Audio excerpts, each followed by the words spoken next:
J'ai réalisé que j'avais affaire à un inconnu puisqu'après tout si vous ne lui vouliez aucun mal pourquoi en serait-il ainsi de son point de vue? Vos amis et votre famille montreront plus d'intérêt et de confiance en vous précisément parce que vous allez accepter de vous abandonner. Vous recevrez des cadeaux en retour et ces cadeaux ne serviront qu'à renforcer votre propre estime de soi. Les résultats ne seront pas visibles immédiatement car vos amis et votre famille pourraient être surpris par votre nouveau comportement mais surveillez votre évolution. Savoir se remettre d'un échec. Le dicton dit pour réussir il faut échouer et ça marche aussi pour développer la confiance en soi.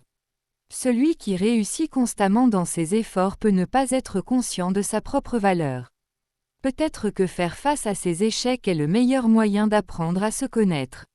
L'une des choses les plus difficiles à faire est sans aucun doute celle-ci. Accepter la défaite, l'échec ou la perte comme inévitable. Mais quand on se retrouve dans cet état d'insatisfaction, c'est là qu'on a le plus de cartes à jouer.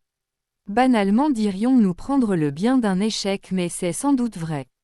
Quelle que soit la circonstance qui a conduit à l'échec, vous devez être en mesure d'en identifier les causes. Quelles sont les choses trop et pas assez que pourriez-vous faire de mieux et si cela devait être refait ou y avez-vous fait référence d'une autre manière pour cette bataille? Essayez d'obtenir autant de conclusions que possible. Cet auto-examen sera un outil puissant pour votre prochaine expérience. Vous n'agirez que si vous avez plus confiance en vous, si vous franchissez la ligne de peur d'un autre échec.